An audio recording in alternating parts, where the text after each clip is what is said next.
got your mental curator, Johnny Hemberger here. Today, I am talking to Chris Maka at EPO, Electronics Parts Houston. It's a Houston institution. I've been there, I wouldn't say as many times as I've been to the museum, even though I work at the museum, but it's kind of a museum for me. It's a museum for a lot of hobbyists and geeks, and since we're all geeks about something, it's just, it's kind of a mecca. It's like Maka is running a mecca for geek culture and hobbyists, and it's kind of a little museum itself. Chris, how you doing this morning? All right. Good to be here. Good.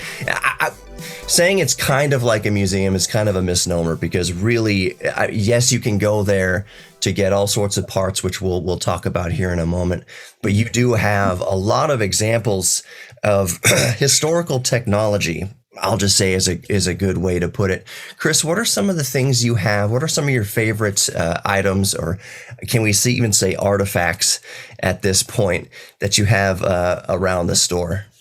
Well, we got a lot of interesting things that come through here. I almost hate to think of it as a museum because it is a dynamic business. We need you guys to buy something, but we have things that come in all the time.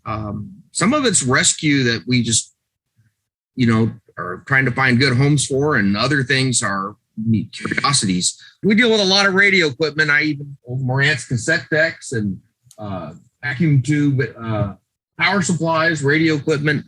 I saw at one point you had one of the things I like to look at, and it's a good point you brought up. It is a dynamic business. Don't just go there to look at old stuff. Look at old stuff while you're buying stuff. That's, I mean, it is a business, and you can buy a lot of that old stuff too. So support EPO. Like I said, it's a Houston institution. I know that whenever I go there for different odds and ends, I think I've been in there for floppy disk drives for old computers. I've been looking for old computers themselves, maybe old processors, old components and ISA cards and all sorts of stuff for vintage computers, server racks, all sorts of things. One of my favorite areas to stop by is that vintage audio area. I'm looking at turntables and cassette machines, and I even see from time to time you have 8-track cassette players in there. So it's really cool, and it's not just those devices that you can certainly go look at and buy, but a lot of the times some of this old equipment is most of the time a lot of this old equipment is going to need repairs. So what are kind of some of the components you sell at EPO that people can come rummage through? We're truly an electronic parts store at heart. We have all your basic stuff to build: replacement capacitors, resistors, semiconductors, all your basic. I have all the parts you could actually build something out of, simple computers, things like that. But there's a lot more that's come into here over time. The way we've kind of looked at it as we've embraced all technology from all different time periods. Mm-hmm. We kind of see it as you don't know where you're going unless you know where you came from too. Right. We cater to, there's a lot of vintage stuff in here, antique technology, and we have some of the newest microcontrollers here too to work with. Do you get a lot of Raspberry Pis in there? Prior to the pandemic, yes. Mm-hmm. Shortage on those right now, and so they're very difficult to get a hold of. But typically, we've always kept those on hand. Right. So I was going to ask. That's a good a segue there. How has the pandemic affected EPO in terms of not only just sales and I would assume lower volume, people coming in and everything, but actually sourcing things too? Have y'all been able to go out to as many? That's a good question. How do you acquire a lot of these old parts, and how did the pandemic affect that? Well, the pandemic's really had an impact on some of the regular items that we normally stock routinely. Most painfully, quite a few of our vendors have just gone out of business. And so it's left us trying to find new sources for things. The pandemic's been very difficult, hard on us, as it has been for many other small businesses. we are when every time there's a new panic about a new variant, people stop coming in. They slow down on coming in. We used to have a lot of schools that would come through here buying all sorts of parts for science projects and so forth. And more recently, I'm not sure. I guess a lot of the schools have just been the way the schools work have been different. The students haven't been going to classrooms for quite some time, and they're just barely getting back into the swing of. I guess that's a really good point. Is that with the distance learning, it was kind of tough. You saw that reduction of classes and teachers and schools. It's hard to guide a hands-on activity when you're distance learning. Yeah. Right. So what were some of the favorite? That's a good point. This outreach. It's an EPO, like we were saying. It's not just a store where you can go in and buy all sorts of cool electronics and parts and components, which it very much is. But what we offer the environment to come in here and put your hands on everything. Right. A lot of the stuff we have is even just as simple. You can put your hands on things, feel inspired as you're trying to build or create something. Which I don't know if you get that experience online, but there is a vibe in here that's in a synergy with other people who are also working on projects, and it's not uncommon for customers to even help each other out. So, what you working on? Oh, okay. That very hands-on DIY vibe, like you said. I've been in there a time or two where I've been looking for a UPS battery or some sort of component, a resistor, a potentiometer. And I have had other customers just say, hey, what you working on? And then they give me amazing advice like, hey, you might want to put a resistor in line of that potentiometer or something like that. Maybe you want a so many ohm resistor for your project there. Just invaluable information. And speaking of invaluable information, EPO has very regular workshops at the bench where Chris is sitting right now.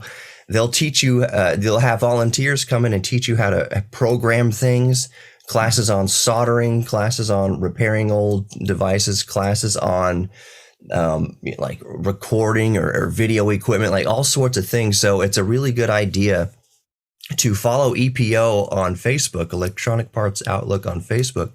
Chris, is that a good way to see some of the, I struggle to call them seminars because they're very hands-on. Can you talk about those classes a little bit? Well, I encourage you to follow us on Facebook. You can see the sort of things we do. But if you see it on Facebook, it's already happened.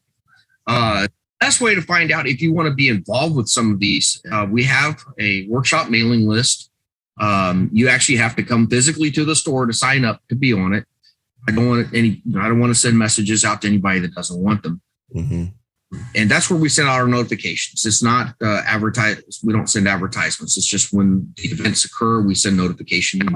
And generally for each event, I'll send out 2 notifications, usually one about a week beforehand, and then I send a reminder. And RSVPs are really appreciated for these so that we don't end up with an overcrowding situation in the store. Right. And what are some of your favorite type of seminars and workshops? We've done them on all kinds of things. I said these are all presented by customer volunteers, and they all are passionate in one way or another about whatever it is they're giving the presentation on. Don't know if I have a favorite. All of them have been very good. Each is different in its own way. We've covered things from Tesla coils, building vacuum tube radios from scratch. Wow. Tube amplifier design. We did one on the science of coffee even at the beginning of this year. That was a lot of fun. Why coffee? Well, coffee is a staple for most engineers. So that's really interesting. And like you said, the way to find out about these workshops is to come into the shop and be put on a mailing list. Get on our mailing list. I don't barrage you with advertisements. It's just when we do the events.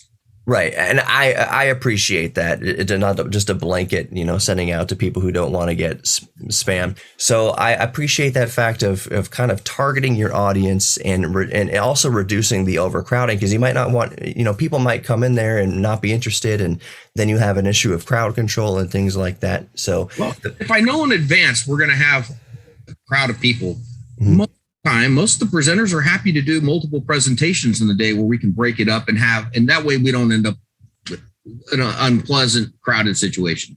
And so the people participating can have more sort of one-on-one with the presenter instead of feeling left out, maybe standing in the back. Yeah, where you can get closer in and see what's going on. And right. Presentation is different. Some of these are more a presentation of, here's this, and this, and some of them are more hands-on. So let's talk about something a little bit more specific here. Let's talk about televisions. Do you know exactly? I want to say it was the late 30s that televisions, I think it was 1939 World's Fair, that television was introduced. I'm sure they were working on television before they presented it at World Fair, of course. What would you say is one of the earliest televisions you've ever had come through the store? Ooh. What era? We have one currently that's probably from the 40s. It's a Motorola, and it looks like a box with a little CRT off to the side of it. We had one at one time that was a really interesting one made by Philco. It was in a console, and it had you would lift the lid up, and it had a small CRT that projected through a lens to kind of basically fill up this panel that was lifted up. Very interesting design. That's really interesting. I myself downstairs have a radio from, I would say, the late 50s, maybe early 60s. It's a stand-up console radio. I want to say it's an RCA. It has AM dial. Actually, it wouldn't be 50s because does it have an FM dial? I'm trying to remember because FM came to be in around the 60s, I believe, maybe late 50s. Late 60s, yeah. Yeah, it has several dials of several frequencies or bandwidths. One of them being shortwave. So it has little names of cities on the dial there, and you can like twist it to Moscow, twist it to Tokyo, twist it to like Paris and New York and stuff like that. It's really cool. I don't think there's much happening in the shortwave, not much like there used to be happening. Not a whole lot. Not right now, but. No, but it's very interesting to see these old radios and see shortwave, and you have tons of vintage radios. You go there, and that's what I mean by, I know you hate to call it a museum because it is an active, thriving business, but you have like a top rack somewhere just around the store. I'm surprised I can't see one maybe in the shot you're in right now, but you have these old radios, and I will. Old shortwave receiver that maybe that's not the kind of radio you had in mind. But that's so cool looking. And here's the thing. People can, first of all, you can just go in there, you go to EPO, and you can go in with this mindset of, I'm going to see some really vintage things that maybe I've never seen before, or maybe I haven't seen since childhood, and that you can actually buy them and you can actually service them. But go in there. You don't have to have any expectation in particular. Like you were saying earlier, you can just go in there and start becoming inspired by different things that you see. Do you have you ever had like interior designers come in there and just get ideas for things they want to do? We've had some designers come in. Shoot, we've had people come in to get some of our stuff for movie props even, and for puzzle rooms and things like that. But we have a lot of people that come in that just love the radios themselves and have radios that are ready to run, ready to work, and fixer-uppers too. One of my favorite things that I purchased from you, and it's not currently working, but that doesn't mean that I'm bummed about it. It makes me kind of excited. Oh, I get to, tinker with something and fix something. Because for a lot of us, fixing old electronics is part of the reason why we're in old electronics. It's a very visceral, active thing that we get to do. We get to work with our hands and see the quality of our work as we do it. And I think a lot of that is kind of lost in this digital world where we can't really see the instant feedback of our work. It's kind of like some people equate it to mowing the lawn, where it's a very kind of cerebral, soothing thing to be able to look behind you as you're mowing the lawn and see that perfect, cut strip against the rough grass on the other side of it, and you get to see the progress as you go. Electronics repair is a lot like that. It's very DIY, and it's very science oriented. A lot of times you need to have different meters and voltmeters and know your ohms laws and be able to do equations. Not all electronics are that in depth, but a lot are. Mm-hmm. So I had this. I came in for an old CRT. I bought a little 5-inch. I think it was a Sony TV, and from what I gather from what you and I talking about this, and this is how the fascination of the history of these electronics comes in.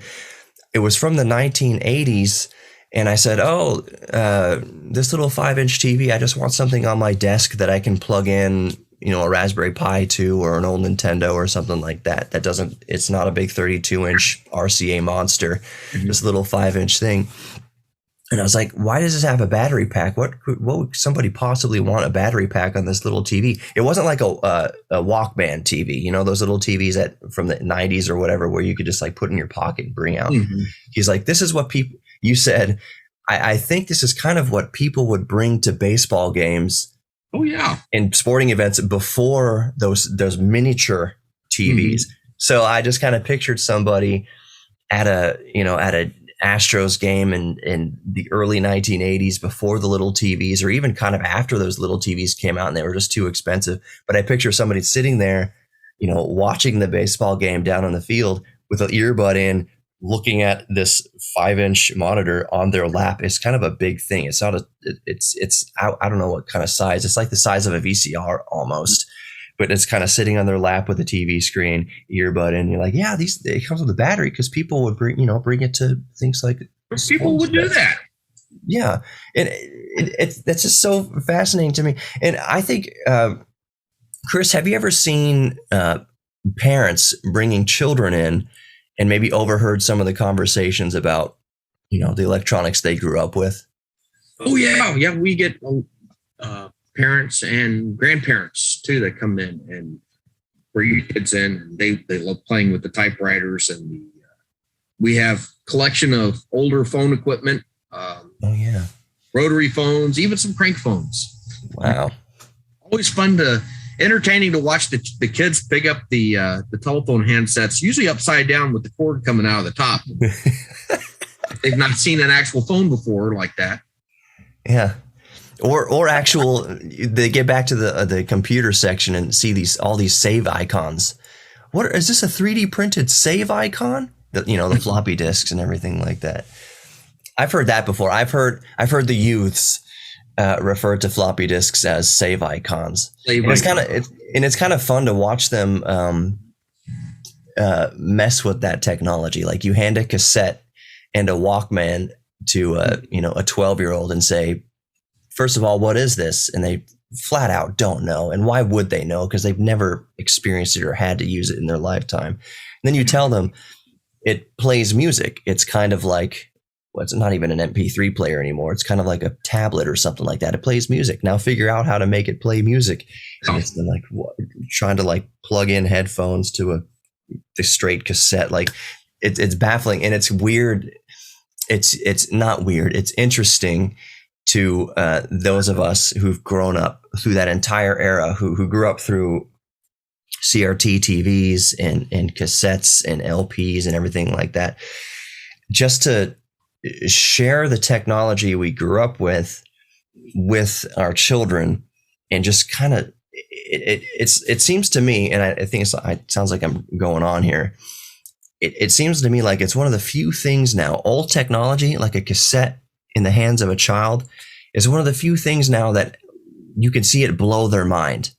Like, mm-hmm. They just see so much on these computer screens and tablets and smartphones and everything like that. But then you hand them a physical, hate to say, artifact from when we grew up and say, this is how we used to listen to music. And they hold a cassette to their ear or something. I've got a cassette somewhere laying around here, but they hold it up to their ear. How do you get sound? Like, there's no buttons on it? No, you have to put it in the thing and press play on the thing, and the tape would get eaten and all sorts of things.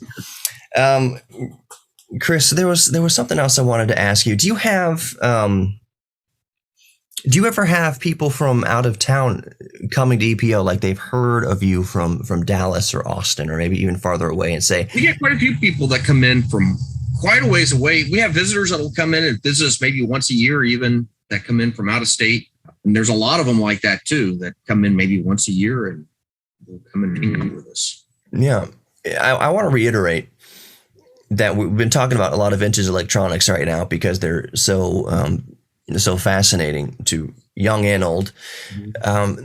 But you do service and sell components for modern equipment, and a lot of modern equipment use things like surface mount components, surface mount capacitors and resistors. And what I mean by that is, to the uninitiated, if you think of an old vacuum tube from the 50s, it's a giant glass, looks like a light bulb, and that's what used to be before transistors came into existence. Those were old transistors. But surface mount things, like if you opened up your TV, there's a flat screen TV above the back of your head there, you're not going to find a whole lot of large components in there. The largest components you might find in a modern piece of equipment would be like a capacitor or maybe a transformer for a power supply. And even those are getting smaller and smaller. But EPO offers these smaller components for modern equipment. Don't just think that if you have an old turntable that needs a new belt, that's all EPO provides. And yes, you do have belts. I've been to EPO several times for belts for my cassette players and turntables. But if your TV breaks, you can find your modern TV. Very often you can find the part you need at EPO. And not only that, you can find somebody who knows the expertise to help guide you along those projects. Would that be an accurate statement, Chris? We do our best to help people along as best we can. My selection of surface mount at this time is not super extensive. We have basic parts that you can use. People usually service power supplies and things like that. Mm-hmm. Not as many. When it starts getting down to some of the surface mount boards, there are some people who carry on those repairs, but it's a much smaller number of people. Usually those are more modules. You replace the entire module. Exactly. And do you sell a lot of DIY science kits and I believe you do. What are some of your favorite projects that you've seen students or classrooms kind of come in and try to get their hands on? We do have kits. There are actually some projects that one of my employees has been putting together with 555 timers. Oh. Try and talk with him, and he will give you live demonstrations on some of these projects he's put together and lead you through the parts that you need. That's really cool. One of my biggest geek things is energy. Mm-hmm. And one of my favorite sources of renewable energy, because it's so, I would say, accessible more than, most people aren't going to go in their backyard and install a geothermal steam generator, but you can quite easily and very accessibly have access to solar energy. And I'm a very huge proponent for solar energy. My whole office here, everything you see, even the arcade machine back there and my speakers, and it's a full production studio, is running on solar. That's awesome. And I started that solar kick back in like 2012 or something like that. Mm-hmm. When I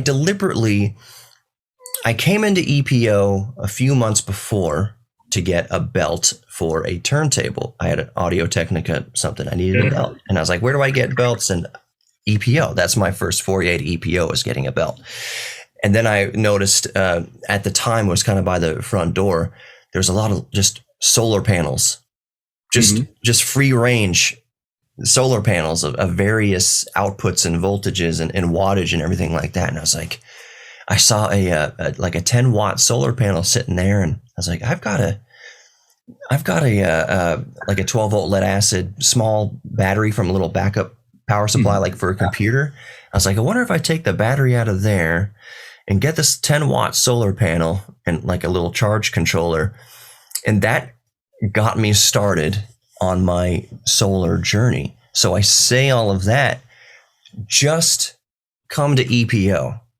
Just walk into the front door, maybe go on a day where they're giving away free books with purchase, They do that a lot, which is really cool. Maybe go on a day where they're doing their battle bots, where they're doing their fighting robots out in the parking lot.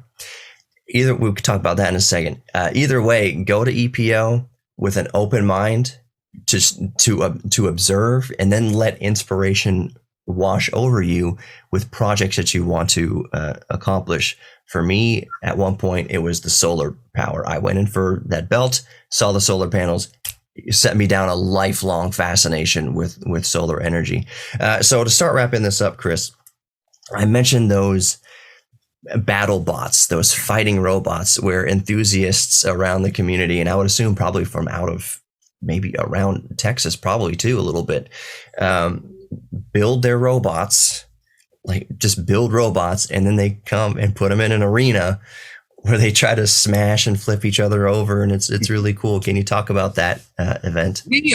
We work with Innovation Spark, and we've been hosting basically combat robots out in the parking lot. We have all parts to build things like that. We've been doing classes. Usually they build 5 robots at a time because it's very intense hands-on build. And they fight them out in the parking lot. Do this. The hope is to do this on a quarterly basis. And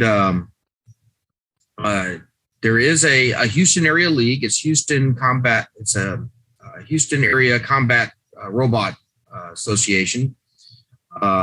And right now the robots get up to about 3 pounds in size, and the biggest size that we handle out there. And they go at it until somebody's disabled. The sportsmanship is very good. Your goal is not to obliterate your opponent, just disable them, hoping that they can get back in the ring so you have someone to fight again. Yeah, just knock a gear off so it's disabled, but it's a lot of parts left over afterwards.